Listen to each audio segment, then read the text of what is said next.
Hey everyone, welcome back to another video. In the previous episode, we went ahead and began on one of the more interesting manifolds that I've worked on in recent history, and that is the new manifold for the Boost in Performance Red Demon. So, went ahead and I got the collector halves cut and welded together, and got everything prepped to build, or to finish the collector and begin building the manifold. So I did a little bit of off-camera work, which can be seen on the ground here. And I got the collector pieces trimmed, this one angled, and they're both tacked to the turbine flange. So between old collector and new, they may look similar, but there are a few key differences. One of which is the angle of this outside, or I guess the foremost half of the collector. You can see this one is vertical to the turbine flange, or perpendicular to it, whereas the old one has a slight kick out to it. And if you see these witness marks along here, the manifold was making contact with, I believe, the upper core support on that car. So that is no bueno. We're not looking to create interference with the body with this new manifold. So kicking that angle, or I guess eliminating that angle and running this vertically, or straight, running it perpendicular to the turbine flange rather, as I stumble over my words, that was key to alleviating that issue. The second way that we are alleviating that issue, if you look at the actual splay angle, or the angle that the collector seam is cut, and you can see that this has a pretty pronounced V to it, right there, whereas the new collector halves, it's a much tighter angle, or less of an angle. The angle's closer to 0. So I did this for two reasons. Reason one is to help alleviate that body interference issue. But reason two is when you are building a merge collector, and you think about gas flowing through each one of these pipes, the further away from 0 that you get, or the wider this angle becomes, you have more collision of exhaust gas as opposed to merging of exhaust gas. And why we're looking for that in an exhaust manifold, and why that matters, is the less energy that is spent with the gases colliding with each other. Obviously you create less turbulence, but you're putting more of that energy that's in that exhaust gas directly into the turbine housing, and therefore spinning the turbine wheel. If you have collision of exhaust gas, you're wasting some of that energy and that potential that exhaust gas has. Whereas if you have the ability and the space to make a collector that is a more gradual merge, then you aren't going to have as much collision, and you're going to have more of that energy making its way to creating boost and doing what the manifold should be designed to do. So hopefully that makes sense, and hopefully my thought process behind this collector design makes sense as well. So I'm pretty happy with how this is sitting, and pretty confident that we're going to solve this interference issue. So let's go ahead and pull this collector off of the fixture here, put it on one of my purge blocks, and go ahead and finish weld it.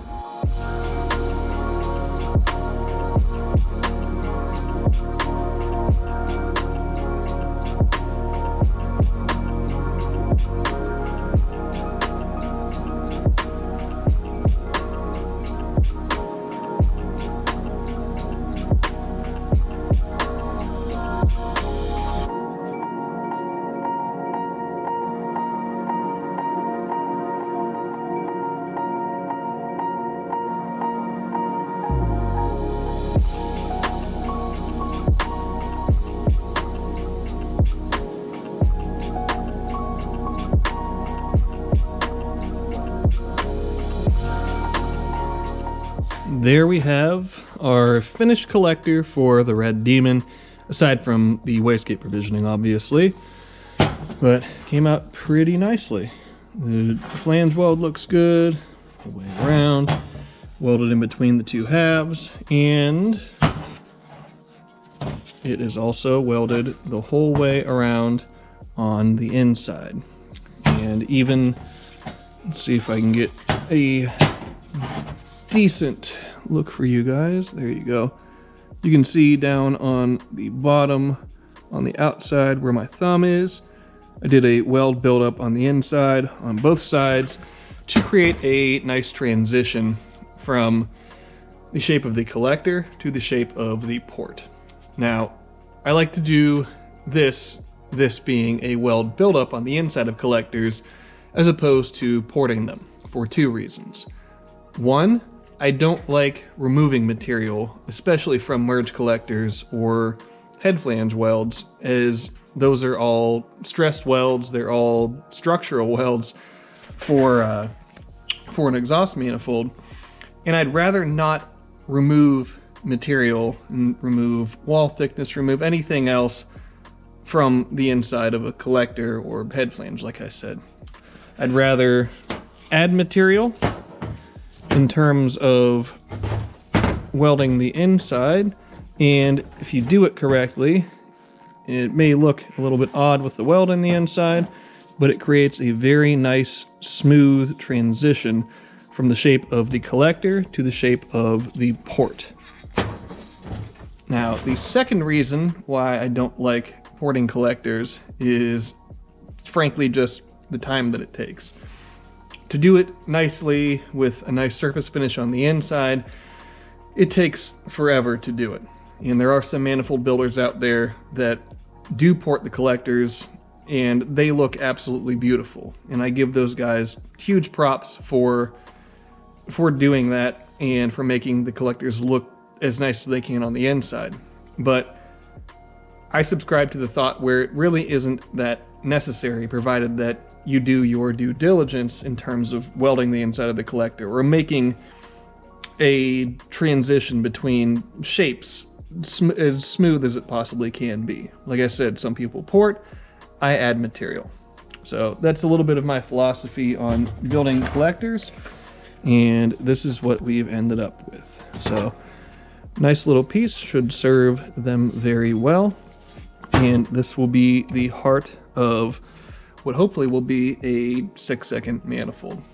So that is about the end of the day. Actually, I guess I can do one other thing and give you guys a finger update. If you remember, I smashed my finger in the last video where we were dropping the super off to be wired, and I'm not sure how focused that is or not, but the finger feels pretty alright. The only thing that feels weird is tapping straight down on the nail like that, and the nail has essentially stopped growing at this point. So I have a sneaking suspicion that that nail is not long for this world, but I will keep it on there for as long as I can, and if it decides to fall off, I'll let it do so under its own volition. But that's going to be all that I have time for today, so we will reconvene in a short period of time and make some additional progress on the Red Demon's new exhaust manifold. We are back to continue work on the Red Demon's new exhaust manifold. So, in front of me here, I built this little wastegate location fixture based off of the old exhaust manifold. I also went ahead and I made the two wastegate provisions, wastegate stubs, whatever they may be. So we are going to mimic the wastegate provisioning that was on their previous manifold, which is this right here. And normally, this is not the way that I like to do my wastegate provisioning. I like, it can be evidenced on this 2JZ GE manifold here. You can see that the inlets for both of the wastegate provisions, I use a long radius 90-degree bend that I cut and cope and fit to the collector. Whereas this manifold here, the wastegate provision sits essentially perpendicular, the inlet is essentially perpendicular to the flow of exhaust gas. Now, why does this matter, you may ask? Well, exhaust gas at high velocity going through an exhaust manifold doesn't like to make sharp turns. So the idea with putting a transitional provision like what's on this manifold here is you give a more gradual path for that exhaust gas to enter the wastegate provision rather than expecting it to make a tight 90-degree turn and make its way to the wastegate valve face and so on and so forth. Now, for a street car, I would have said, this is a no-go, we're not doing this. We will put a transition here and do this the way that I typically do. However, with a car like the Red Demon, you kind of throw the streetcar mentality and ideologies out the window. As a car like this, especially being an all-wheel drive car, they really aren't using the wastegates all that much. So if the provision is not the most efficient thing in the world, it really doesn't matter, because each time that the wastegate is opening, that is in a roundabout way leaking power out of the car. So Devin is trying to keep the wastegates shut as much as he possibly can and trying to keep as much of that exhaust gas spinning the turbo rather than going out and creating fireballs through the wastegate dump tubes. So we are going to go ahead and do this exact same thing on the new exhaust manifold, and he also asked me to incorporate a brace like this on it, so I'll go ahead and do that just to add one additional layer of protection to make sure that the wastegate provisions don't fall off of the manifold. So we'll go ahead over here. Like I said, I already went ahead and I made the two wastegate provisions. They're welded outside and inside like I typically do, and they fit roughly very well where we have these flanges located on our fixture.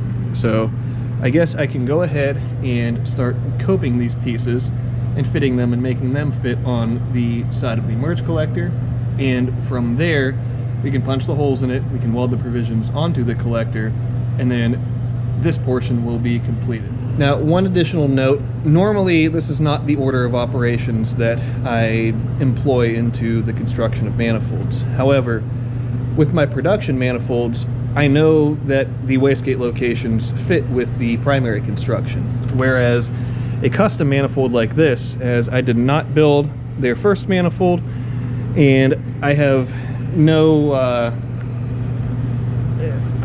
information as to how the primaries will be constructed in relation to the location of the wastegates. So the point that I'm getting at is I could very easily build the primaries, get them all welded, and wait until the very end to put the wastegate provisions on, and then end up running into an interference issue, and that would be a big problem when he specifically asked me to put the wastegate provisions in the same locations that he had them on that previous manifold. So what we're going to do is put the wastegate provisions on now first, rather than waiting until we have everything else constructed, so that way we can build primary pipes around the wastegate locations rather than the other way around. So hopefully that makes sense.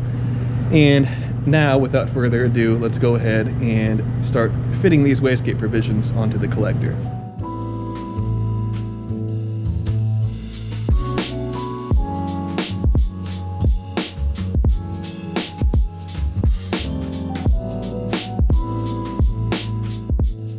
And we have our holes, or what will be our holes, scribed onto the side of the collector. So went ahead and obviously got these coped, did that off camera, as it isn't extremely interesting to watch me hold pieces of pipe on the top of the belt sander, but got them coped, obviously got them fit, and have the holes marked out.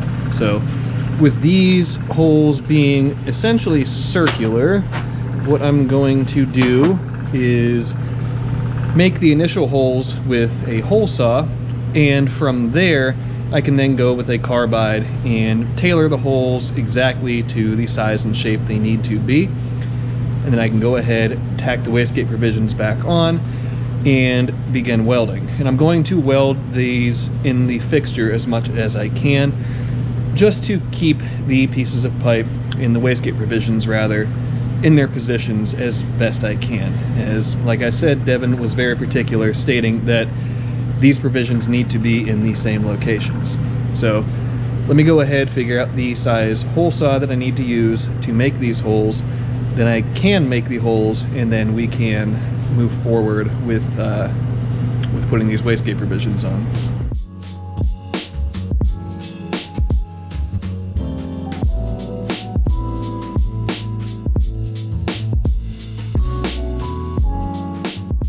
Now we have one red demon collector with the addition of 2 holes. Now, I really dislike cutting wastegate holes with hole saws. It's just a recipe to torque your wrist, your elbow, your shoulder, so on and so forth. They always end up catching, and the drill will catch you off guard, torque your arm. It doesn't feel very good. But my complaining aside, we have our 2 holes in the locations they need to be, and you can still see a little bit of the permanent marker around the holes, and that is because I traced the outside of the wastegate provisions. So the inside, or the ID, is obviously where the exhaust gas will be flowing. The OD is just the outside of our conduit for exhaust gas. So these fit up, they cover up the holes on the collector. The IDs cover up the holes, rather. And we'll be welding the insides of these ports as well. So suffice to say, it came out well. It will work fine for what we are doing, and now we can go ahead, reassemble the fixture, and go ahead and tack the wastegate provisions back on in preparation to weld. So let's go ahead, let's get to assembling, and before long we will be welding.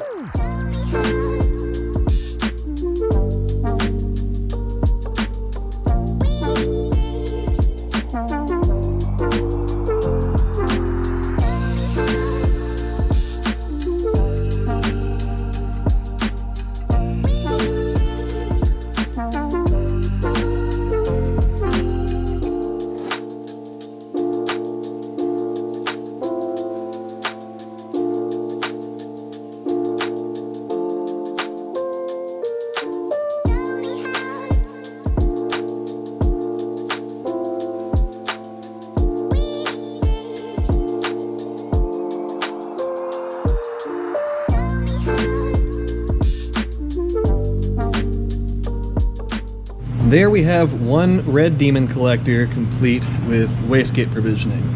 So I went ahead, I checked that alignment is good for the wastegates and the dump tubes. Everything checks out there, so the fixture did its job, and welding these provisions in the fixture also did its job. So we're welded on the outside, and let's see if you guys can see this, maybe. Yeah, kind of, and on the inside as well on both of these wastegate provisions. So make it real nice and strong that way. Shouldn't ever have any issues with the wastegates falling off of this manifold, but we are going to do one bit of extra due diligence for this. It's something that Devin requested, and we are going to build a gusset between the turbine flange and these 2 wastegate provisions. So he had done something similar on his old manifold. Just a piece of sheet metal that cut and notch and everything else to get it to fit around the 2 provisions, and then weld it to turbine flange and the wastegate provisions. So this piece is pretty thin. That looks like maybe a little bit thicker than 16 gauge. So I think I have some 1/4 inch plate that we'll use for this, so that way we make it as robust as it can possibly be. So I really don't want this manifold coming apart for him, and we've talked about how violent this car is. So with added violence to a setup like this, you have to add more structure to it to make everything hold together and not cause any issues for your customer. So I'll go ahead and take this plate here. That's a little bit thinner than 1/4, maybe 1/8 inch or something like that. But I'll go ahead, I will cut a piece out of this and make a little gusset, and we can weld that up, and we will have the collector completed. Now we have our nice little gusset. It fits in here kind of like so. So it loops around this wastegate provision, loops around this one, and then it will also be welded to the turbine flange. So now I can go ahead and I'm going to put the collector back onto the purge block here to try to prevent some of the flange warpage that is inevitably going to happen with this welding process. So I'll do that, and then we can go ahead, get this gusset welded on, and then plane the turbine flange, and then the collector will be completed and ready to be the heart of the manifold. So let's go ahead and get to it.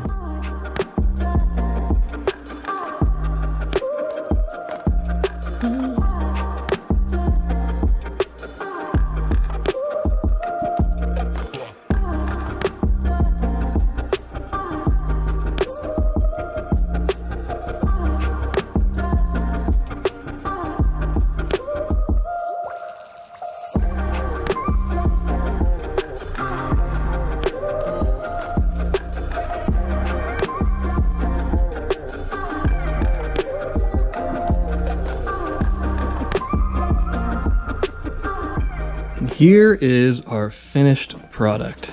So that looks like a 6-second merge collector to me. And there's the gusset welded in. So like I said, it's welded the whole way to the flange, ties into both of the wastegate provisions. All nice like that. The turbine flange is now planed and deburred, and the holes are rechamfered. And this baby is ready to be part of a manifold. So this was not an overly complex collector, but it was complex from the perspective that we had fixed wastegate locations that needed to remain in the same position. So was able to make that work with just some simple fixturing, and I think we met all of the design criteria that Devin had for us.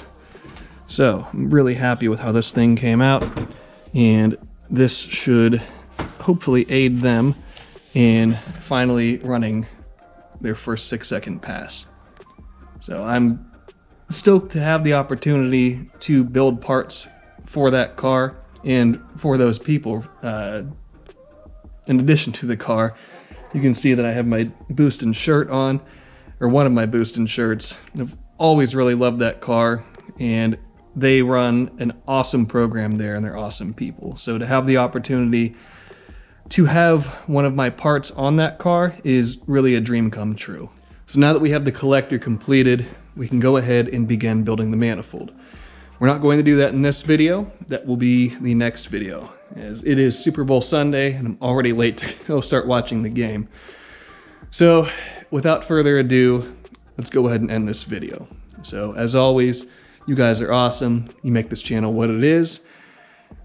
I greatly appreciate you guys tuning in and watching me fiddle around with metal parts, various projects, and what have you. So from the bottom of my heart, thank you guys very much, and hopefully I can keep making good content for you guys. But until then, or until the next episode that is, be sure to subscribe, leave a like, leave a comment, and I will see you guys then.